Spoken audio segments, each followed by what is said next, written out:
Assalamualaikum warahmatullahi wabarakatuh. Nama saya Raditya Rizky Pratama dari Program Studi Teknologi Rekayasa Otomasi Fakultas Sekolah Vokasi Universitas Diponegoro dengan 3 digit NIM akhir 050. Nah, di sini saya mau ngejelasin nih apa sih fungsi dalam pemrograman itu. Buat teman-teman yang mau tahu videonya, mau tahu materinya, yuk lanjut ke inti videonya. Oke teman-teman, jadi apa sih fungsi dalam algoritma pemrograman? Lanjut. Jadi, fungsi bisa kita anggap sebagai mesin kecil di dalam suatu program. Nah, kita tinggal memasukkan sesuatu atau menginput, kemudian mesin itu bakal bekerja nih. Setelah mesin itu bakal bekerja, maka mesin itu akan mengeluarkan output atau hasilnya. Lanjut ke untuk apa sih fungsi dibuat? Nah, fungsi dibuat agar kode lebih rapi dan mudah dibaca. Kemudian kode bisa dipakai berulang kali tanpa nulis ulang kode yang sama. Kemudian kode lebih mudah diperbaiki kalau ada kesalahan karena tiap bagian punya tugas masing-masing. Nah, ini adalah contoh sederhana dari fungsi. Jadi def ini artinya kita mendefinisikan suatu fungsi baru. Kemudian sapa adalah nama fungsinya. Nah, tanda kurung digunakan untuk menampung input kalau ada. Kemudian isi fungsi ditulis di dalam indentasi atau menjorok ke dalam. Lanjut ke input atau parameter. Input fungsi disebut sebagai parameter, yaitu nilai yang dikirim ke fungsi supaya bisa digunakan di dalamnya. Saat memanggil fungsi, nilai yang dikirim disebut dengan argumen. Nah, di sini adalah contohnya teman-teman. Jadi, nama adalah parameter. Kemudian kalau kita panggil sapa underscore nama, kemudian dalam kurung ada petik Rani, maka hasilnya halo Rani. Nah, jadi fungsi bisa menyesuaikan hasil berdasarkan input yang dikirim. Itu teman-teman. Kemudian di sini ada output atau return. Jadi fungsi juga bisa mengembalikan hasil ke pemanggilnya menggunakan return. Nah, nilai yang dikembalikan ini bisa disimpan ke variabel atau dipakai lagi di perhitungan lain. Nah, di sini ada contoh artinya teman-teman. Jadi fungsi tambah mengembalikan nilai 8 lalu dicetak ke layar. Jadi hasil 3 tambah 5 maka hasilnya akan dibalik sini. Gitu, teman-teman. Oke, lanjut ya.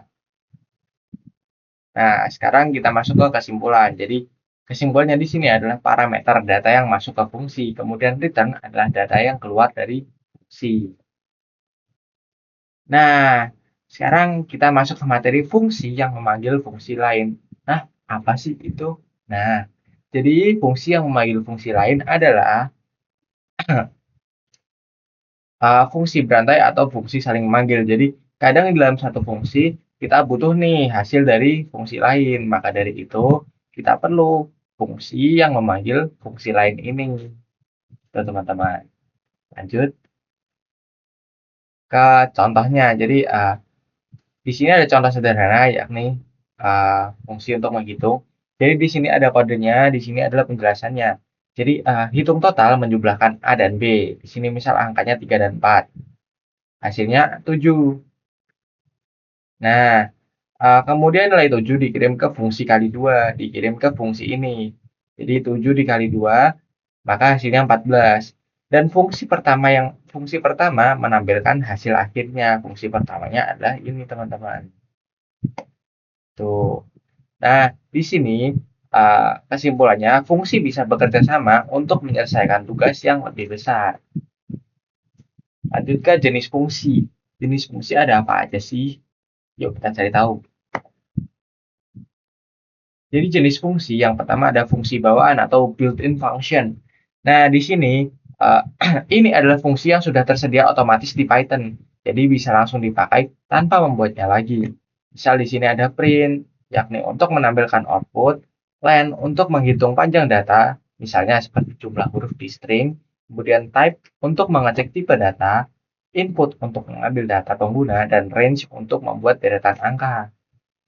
Lanjut ke jenis yang kedua, yakni fungsi buatan sendiri atau user defined function.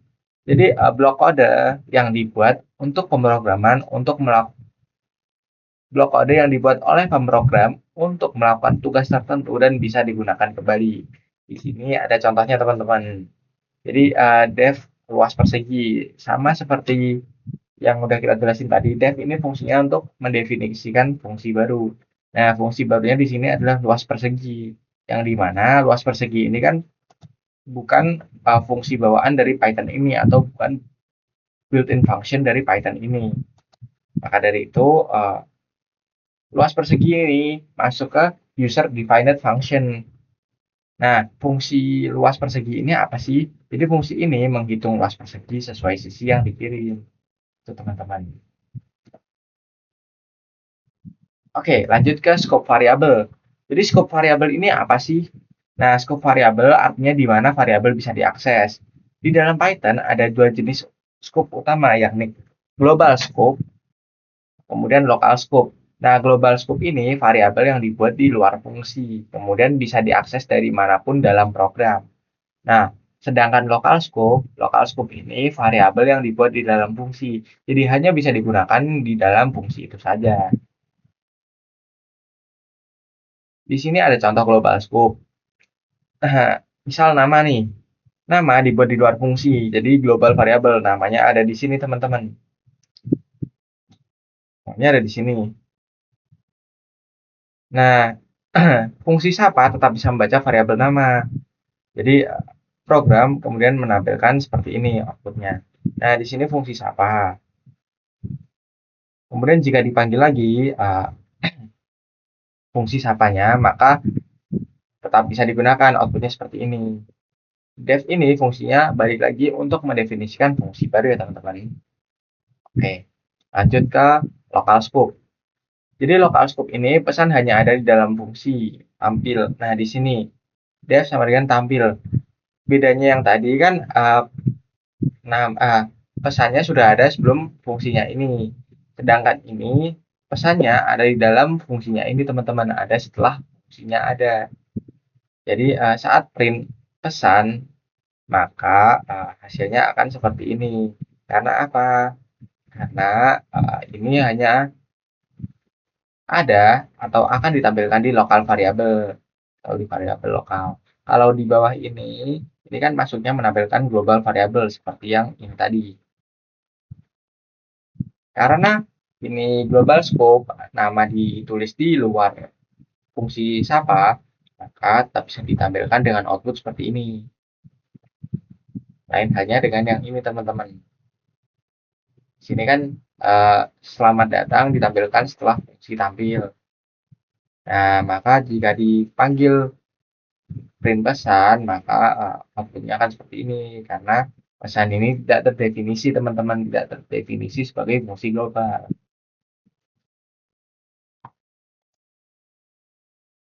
Oke, lanjut ke flowchart ya, teman-teman. Jadi di sini ada flowchart. Mulai, kemudian definisikan fungsi, yakni nama fungsi, parameter jika ada, dan isi perintah, isi atau perintah fungsi. Kemudian turun, program utama memanggil fungsi dan memberi data, kemudian turun lagi, fungsi dijalankan, kemudian turun, program utama menerima hasil dari fungsi dan menggunakannya lagi. Kemudian program selesai, teman-teman. Nah, itu. Jadi, flowchartnya seperti ini. Nah, tadi kan kita kan udah belajar teorinya nih, udah belajar tentang materi-materi di fungsi itu. Sekarang nggak afdol dong kalau nggak praktek. Nah, buat praktek kita bakal pakai dua software kayak biasa teman-teman, yakni Scratch dan Replit. Yuk, gas. Nah, di sini aku punya sebuah program. Di program ini ibaratnya kita nanyain nama nih, nanyain nama sama umur. Habis itu disambut teman-teman. Di welcoming user ibaratnya gitu. Jadi kita disambut nih sama komputer nih. Ibaratnya seperti itu teman-teman. Nah, buat di sini aku jelasin dulu programnya. Jadi di sini ada dev. Dev ini fungsinya kayak tadi ya teman-teman yang udah kita jelasin tadi, yang udah kita belajar sama-sama tadi. Jadi fungsinya adalah memanggil atau mendefinisikan fungsi baru. Jadi di sini fungsinya adalah get username. Jadi fungsi get username ini untuk apa? Fungsinya adalah untuk mendapatkan nama pengguna. Kemudian di bawahnya lagi ada def get user age. Sama, pakai fungsi def juga untuk mendefinisikan fungsi baru. Eh, fungsi ini untuk apa? Untuk menanyakan atau mencari tahu umur dari si pengguna ini. Kemudian setelah nama dan umur telah diketahui, maka muncullah fungsi welcoming user. Jadi fungsinya untuk mengucapkan hello, untuk istilahnya menyambut user lah. Jadi outputnya maka akan seperti ini, hello, kemudian username, kemudian you are, berapa, umurmu berapa. Nah, maka akan ditampilkan di outputnya gitu. Jadi di sini, oh iya, untuk catatan penting, jangan lupa pakai string ya teman-teman, karena string ini fungsinya untuk angka, untuk objek. Nah, buat for your information nih, informasi tambahan. Jadi program ini masuknya di local scope ya teman-teman. Karena apa? Karena nanti apa datanya itu masuknya setelah fungsi baru ini ada, gitu teman-teman. Nah, buat ini programnya kita bakal langsung run nih, kita bakal langsung coba. Oke. Di sini what is your name? Misal uh, Arif. Enter. How old are you? Misal 19. Maka si program akan menampilkan, hello Arif, you are 19 years old. Gitu teman-teman. Nah, oke, di sini juga ada ini ya teman-teman. Aku juga punya versi Scratch-nya nih. Jadi kalau ini tadi kan versi Replit-nya. Nah, versi Scratch-nya ada di sini teman-teman. Jadi di sini overall semua sama ya. Jadi kita pakai fungsi get username, kemudian komputer bakal nanya nih, what's your name? Nah, terus kita jawab, misal nama kita siapa, misal Fikri. Gitu. Nah, kemudian si komputer bakal nanya lagi nih, uh, user age atau umur kita. Misal, how old are you? Kita jawab misal 17, 18, 19, atau berapa gitu. Nah, maka outputnya si komputer akan menggunakan fungsi welcoming user ini yang berisi username dan user age yang akan ditampilkan ke ini, ke say, kemudian hello, you are bla bla bla, kemudian years old, welcome home, gitu teman-teman. Buat yang merasa kebingungan, yuk kita bakal coba langsung run programnya. Jadi di sini, what's your name? Misal nama kita Arif. How old are you? Kita tulis misal 17. Oh, 17. Kita klik. Nah, maka si komputer bakal nampil ini. Hello Arif, you are 17 years old. Welcome home. Gitu teman-teman. Ini juga masuknya ini ya, apa namanya, local scope ya teman-teman, sama seperti Replit ini, kode Replit ini. Gitu teman-teman. Nah, di sini adalah versi Replit atau versi Python-nya dari si Scratch tadi, si kalkulasi simbol kalkulator yang ada di Scratch tadi, teman-teman. Oke, untuk kodenya sebenarnya sama ya, nggak ada yang beda. Jadi uh, def ini kayak yang kita jelasin tadi, fungsinya untuk mendefinisikan fungsi baru. Jadi di sini instruksinya adalah welcome to the calculator. Jadi ketika kita mengawali program, maka komputer akan berkata welcome to the calculator. Kemudian kita disuruh memasukkan 2 angka untuk memulai sistem operasinya. Kemudian turun ke bawah def plus. Jadi def plus ini fungsinya adalah fungsi penjumlahan. Kemudian def minus fungsinya untuk pengurangan, multiplication untuk perkalian, serta divide ya untuk pembagian, gitu teman-teman. Kemudian turun ke bawah, jadi kita yang pertama ya, instruksinya kita masukin nih nomor kita, nomor yang pertama nomor berapa, misal kita masukin nomor 7, kita masukin 7. Nah, untuk number kedua kita masukin nomor kedua. Jadi misal second numbernya kita bakal masukin 2, 3, 4 dan lain sebagainya. Nah, untuk operation type-nya di sini nanti komputer bakal ibaratnya nanya ini mau operation type nomor berapa.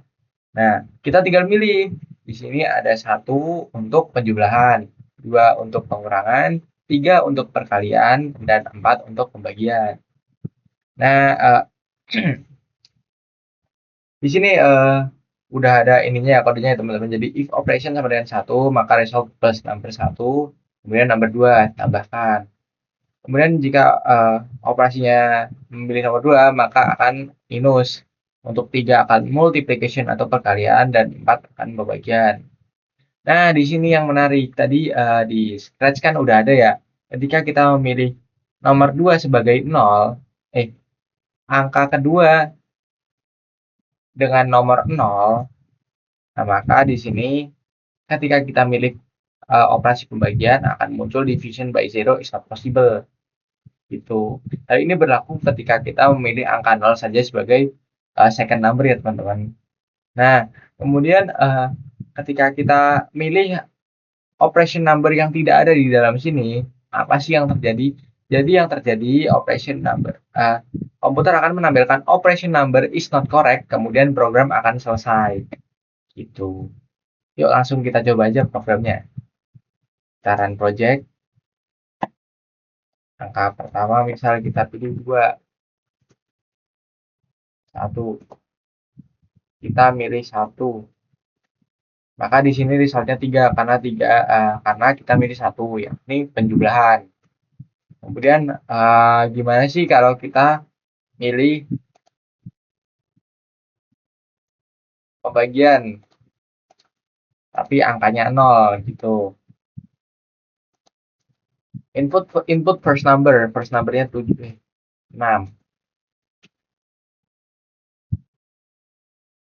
Second numbernya. Nah, second numbernya kita coba input 0 ya teman-teman.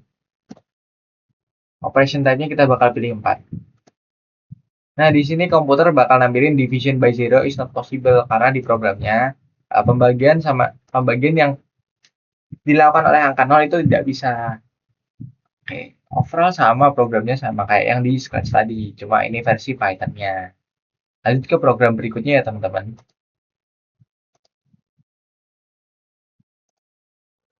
Nah, di sini aku punya program lagi nih. Jadi programnya adalah Simple Calculator. Nah, di sini buat teman-teman jangan bingung dulu ya. Jadi di sini ada program penjumlahan, kemudian ada pengurangan, ada perkalian, serta pembagian. Jadi aku jelasin kodenya dulu ya. Jadi when green flag klik, maka komputer akan menanya berkata nih, welcome to the calculator. Jadi setelah diklik bakal muncul ini. Kemudian setelah selang 2 detik maka kita disuruh masukkan angka nih, masukkan angka. Oke. Nah, jika udah masukin angka, misal nomor 1 di sini. Terus kita masukin angka nomor 2 di sini. Oke. Maka si Scratch atau si Sprite akan menanyakan nih operation type-nya kita berapa. Jadi kita mau angka-angka ini tuh dioperasiin pakai apa nih? Pakai penjumlahan, pakai pengurangan, pakai pembagian ataupun perkalian. Nah,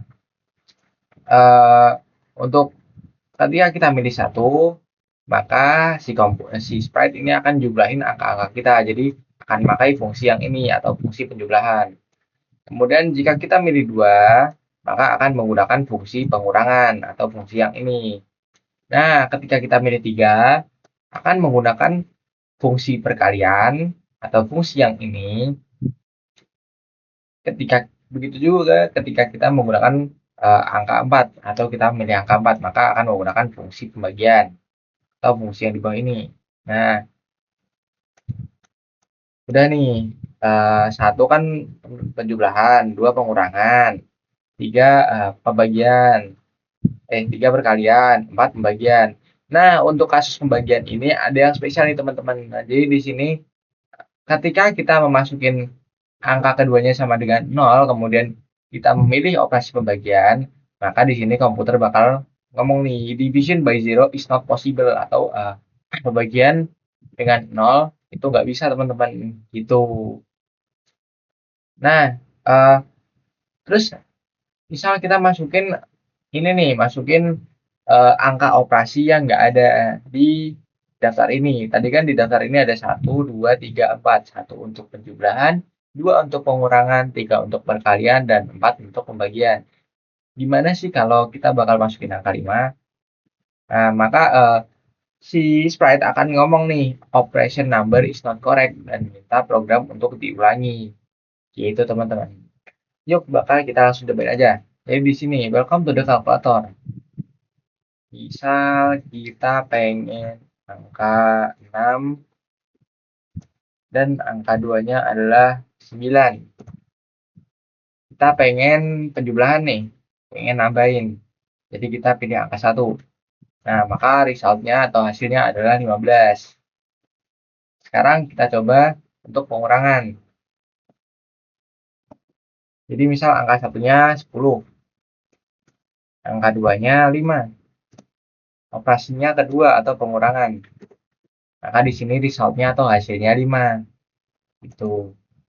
Kemudian kita coba lagi nih untuk fungsi perkalian dari teman-teman. Jadi misal di sini ada 7 angka pertama. Angka kedua kita masukin 4. Operation type-nya kita bakal pilih 3 untuk perkalian. Di sini 7 kali 4 resultnya hasilnya 28. Gitu. Nah, sekarang masuk ke pembagian nih. Jadi kita bakal pilih 6. Angka keduanya kita bakal pilih 3. Untuk operation type-nya kita bakal pilih 4 karena pembagian adalah fungsi yang nomor 4. Misalnya sama dengan 2. Nah, ini pembagian teman-teman. Tadi kan aku kan juga bilang nih, division by zero is not possible jika angka keduanya sama dengan 0. Itu gimana sih? Yuk kita coba langsung aja. Jadi di sini kita milih angka pertama sama dengan 10. 10. Angka keduanya 0. Kita pilih operation type-nya nomor 4. Bagian. Nah, maka si sprite bakal ngomong nih, division by zero is not possible. Gitu. Udah paham? Yuk lanjut ke versi template-nya.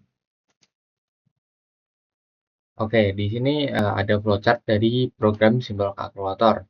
Untuk ini flowchart ini untuk informasi tambahan aja ya teman-teman.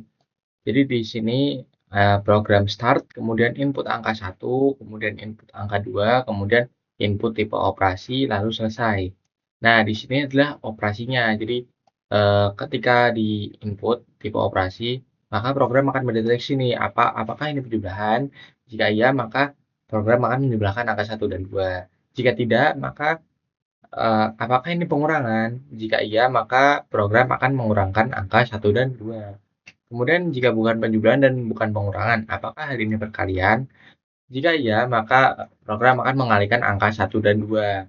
Kemudian jika bukan penjumlahan, pengurangan, ataupun perkalian, apakah ini pembagian? Jika iya, maka program akan membagi angka 1 dan 2. Nah, jika tidak bagaimana? Jika tidak, maka komputer akan menampilkan print error. Gitu, teman-teman. Oke, di sini saya punya program di Scratch lagi. Jadi program ini adalah program school grades atau nilai sekolah, nilai di sekolah lah ibaratnya gitu.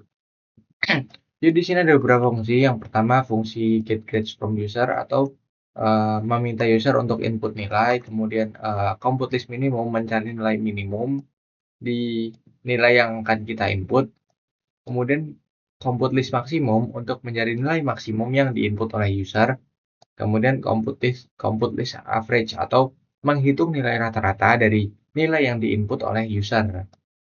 Nah, di sini untuk define get grades from user, jadi di sini ketika program di start, maka si sprite bakal nanya nih, nilainya berapa sih yang kita mau input gitu. Nah, kemudian uh, nilai yang diinput harus dari rentang 0 sampai 10. Kemudian ketika user namanya menginput angka -1, maka si program akan berhenti dan langsung menghitung atau mencari nilai maksimum, nilai minimum, serta nilai rata-rata. Kemudian jika user menginput angka lebih dari 10, maka di sini akan keluar program please provide a grade between 0 and 10. Gitu. Kemudian program akan diulang. Nah, di sini adalah alurnya. Jadi untuk pertama ketika green flag klik maka delete all grades. Jadi nilai yang ada di sini bakal di delete semua. Kemudian uh, si apa namanya si sprite atau si komputer akan memasukkan nih nilai yang udah kita input tadi dari sini. Nah, kemudian lanjut. Kemudian jika udah, maka bakal dicari compute list minimum, compute list maksimum, serta compute list average. Gitu. Oke, langsung aja kita coba programnya ya. Jadi di sini kita misal input 8, input 9, input 10, 8, 5. Nah, misal datanya udah dirasa cukup nih. Kita bisa klik min 1 untuk stop. Nah, you given 5 grades. Jadi si Scratch bakal nampilin nih, nilai minimalnya adalah 5, maksimumnya 10, serta average atau rata-ratanya adalah 8. Oke, kita coba lagi jika kita input nilai lebih dari 10, misal 11. Nah, komputer bakal please provide bakal nampilin opsi ini, please provide 0 and 10 ini tadi. Please provide a grade between 0 and 10. Gitu, teman-teman. Oke, coba kita run lagi. Setelah kita klik angka 0.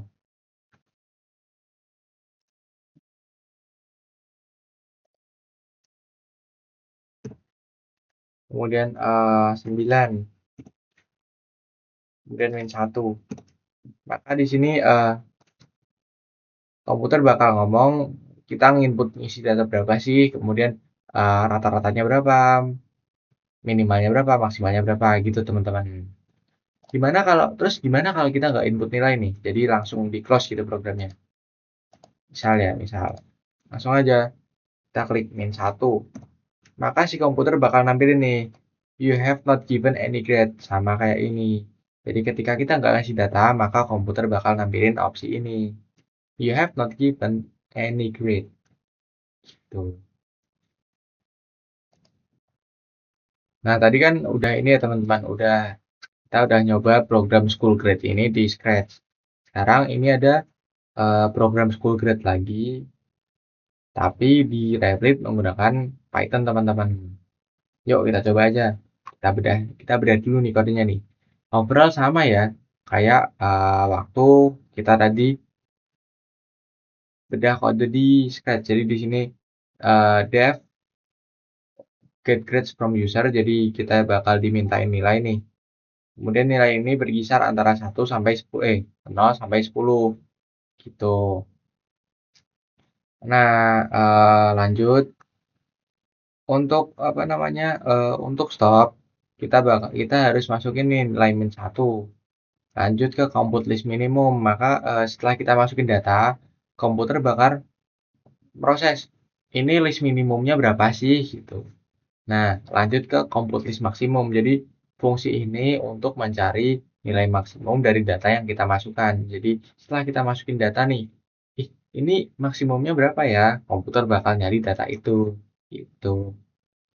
Nah, di sini setelah dari setelah dari compute list maksimum, ada juga fungsi compute list average. Jadi fungsinya adalah untuk mencari nilai rata-rata dari data yang kita masukkan tadi. Itu. Nah, kemudian jika kita masukin nilai lebih dari 10, terus apa sih yang terjadi? Yang terjadi sama kayak kita di Scratch tadi. Jadi komputer bakal bilang nih, please provide a grade between 0 and 10. Gitu. Buat lebih jelasnya kita bakal langsung aja coba di sini. Kita coba bakal run ya teman-teman.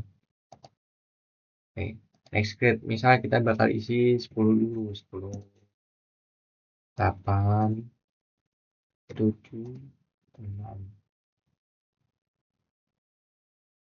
Oh, nah di sini kita udah punya nih contoh misal kita masukin nilai lebih dari 10, ya kan? Di sini ada 87. Maka komputer bakal ngomong nih, please provide a grade between 0 and 10. Gitu. Lanjut kita bakal isi datanya nih. Nah, kita isi 9. Kita isi 1. Terus buat stop kita harus ketik min 1. Oke, enter. Maka di sini komputer bakal langsung proses datanya. Jadi kita kan masukin 4 data nih. 1, 2, 3, 4. Nah, di sini komputer bakal nampilin you given for grades. Kemudian minimumnya berapa sih? Minimumnya di sini 1, maksimumnya 10, dan average dari nilai yang kita masukkan atau rata-rata dari nilai yang kita masukkan adalah 6,5. Oke. Uh, Sekian materi dari saya. Assalamualaikum warahmatullahi wabarakatuh.